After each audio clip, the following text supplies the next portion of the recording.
ఏం చేస్తానమ్మా? చదువుకుంటానా? కూర్చో. నువ్వేం చదువుతున్నావమ్మా? BA complete. కూలి పనికి పోతానరా? కూలి పని. ఎంతమంది పిల్లలు? ముగ్గురు. అందరినీ చదివించినావా? ముగ్గురు చదివించి 10th క్లాస్కి ఒకటి మళ్ళీ ముగ్గురిని కలిసి చెప్తే నా కష్టం ఏమో నేను చూస్తాను. రేపు పొద్దున్న ఎవరికైనా జాబ్ వస్తే మళ్ళీ మీరు బాధపడతారు. నా ఏదన్నా నా కష్టం ఇంతనా అని చదువుకోండి అంటే నేను పోను. మా అమ్మ సార్, మా నాన్న సార్. సీతాఫలం కాయలు ఇవన్నీ అమ్ముతాంటారా మీరు కూడా? సీతాఫలం కాయలు, జామకాయలు, మళ్ళీ వచ్చేసి నేరేడుకాయలు. నేరేడుకాయ ఇండు భూమిలో ముడ్రేటి పళ్ళు అని డైరెక్ట్ పోతుంది సార్. ఒక 30 మోసం పోయినాను సార్. డిగ్రీ చదువుతున్నప్పుడు పోయినాను సార్. తర్వాత డిగ్రీ అయిపోయిన తర్వాత మళ్ళీ నేను ఎంఎస్ చేసినాను సార్. యూనివర్సిటీలో ఎంఎస్ చేశాను. తర్వాత బీఈడీ చేసినాను సార్. రామ్నగర్ క్రిస్టియన్ కాలేజ్లో బీఈడీ చేశాను. బీఈడీ చేసిన తర్వాత అప్పుడు నేను నెట్ స్లెట్ రాద్దామని నాన్న అడిగినాను సార్.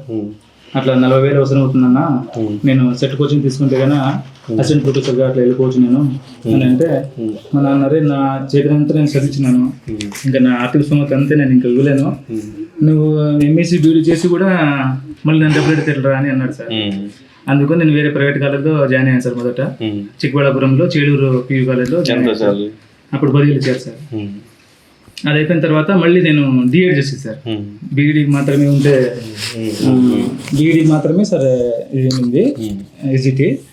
తర్వాత ఏమైందంటే 2011 తర్వాత డిఎడ్ చేసిన వాళ్ళు మాత్రమే మనకు ఎస్జిటిలో రావాలి, బీఈడీ చేస్తే స్కూల్ అసిస్టెంట్ పోవాలి అని అన్నారు సార్. అందులో నేను డిఎడ్ చేసి మరీ రిటర్న్ వచ్చాను సార్. అక్కడ జాబ్ వదిలేసి వచ్చాను. ఎప్పటి నుంచి ప్రిపేర్ అవుతున్నావు సార్? డిఎస్సికి దాదాపు నేను ఒక 8 years నుంచి ప్రిపేర్ అయ్యాను సార్. 8 years అవును సార్. 2018 5 సంవత్సరాల్లో డిఎస్సి గవర్నమెంట్ అసలు జగన్ గవర్నమెంట్ అప్పుడు నోటిఫికేషన్ ఇచ్చింది సార్, కానీ జరగలేదు సార్. సార్ దాంతో జగన్ గారు హామీ ఇచ్చి చేయలేదు కదా 5 సంవత్సరాలు? చేయలేదు సార్. చంద్రబాబు నాయుడు గారు హామీ ఇచ్చినప్పుడు నీ ఫీలింగ్ ఏమి? సార్ చంద్రబాబు నాయుడు సార్ మొదట హామీ ఇచ్చాడు సార్.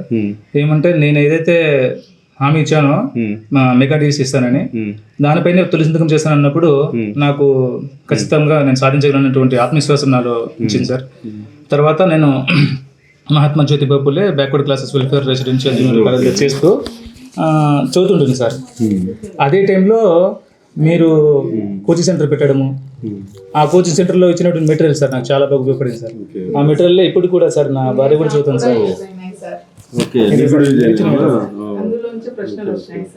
ఈరోజు టెట్లు కూడా అదే.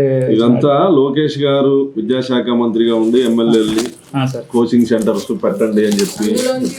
అదే సార్ సార్ మా విషయం నా వరకు సార్, ఇంతకుముందు చాలా మంది ఎమ్మెల్యేలు చూసినప్పటికీ మీరు సార్ ఇలాంటి కోచింగ్ సెంటర్ పెట్టి సార్ మాకు కోచింగ్ ఇవ్వడానికి ఇది లేదు సార్, స్తోమత లేదు, ఆర్థిక స్తోమత లేదు సార్. ఇలాంటి మారుమూల ప్రాంతంలో మీరు చాలా థ్యాంక్స్ సార్. ఇప్పుడు డిఎస్సి మొదటి సంతకం చంద్రబాబు నాయుడు గారు సంతకం చేసినారు. చేసిన తర్వాత దాదాపు ఎన్ని కేసులు వేసినారు? అన్ని కేసులు వేసినారు కదా? నాకు తెలిసి 150 కేసులు వరకు వేసినారు కదా.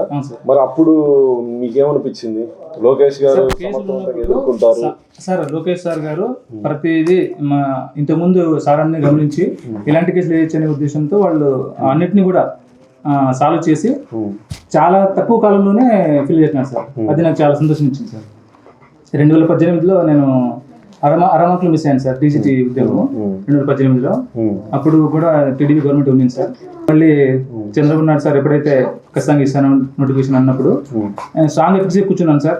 అది అక్కడ పని చేస్తూ, అక్కడ పని చేయకపోతే నాకు గడవదు సార్ అలాంటి పరిస్థితి. అందువల్ల అక్కడ చదువుకుంటూ ఒక పక్క జాబ్ చేసుకున్నాను సార్. ఇప్పుడు మీరు ఇంత కష్టపడి కూలి పని చేసుకొని కష్టపడి చదివి ఉద్యోగం తెచ్చుకున్నావు. ఇప్పుడు అవకతవకలు జరిగినాయి, మీరు డబ్బులు ఇచ్చి లక్షల డబ్బులు ఇచ్చి కొనుగోలు చేసినారు ఉద్యోగం అని చెప్పి చెప్తా ఉన్నారు వైసీపీ వాళ్ళు. ఏం చెప్తావు? దాన్ని చేసి కష్టపడి చదివించినాము, చదివించి ఇచ్చి నా కొడుకు జాబ్ తీసుకొని చదివించిన సమయం నాకు నా కాళ్ళు చేతులని వాసుకున్నాయి. నాకు పనికే పోయలేదు, అంతా పని చేసింది. ఎన్ని సంవత్సరాలు చేసావు పని?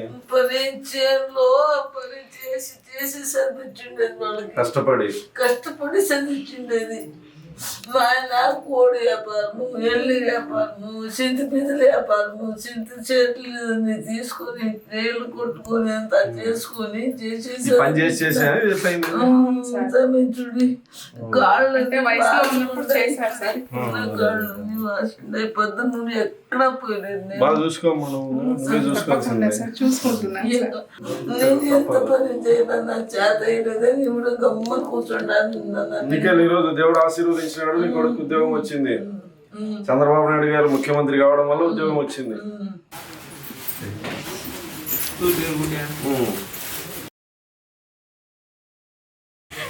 బాగా చదువుకో, నువ్వే హీరో.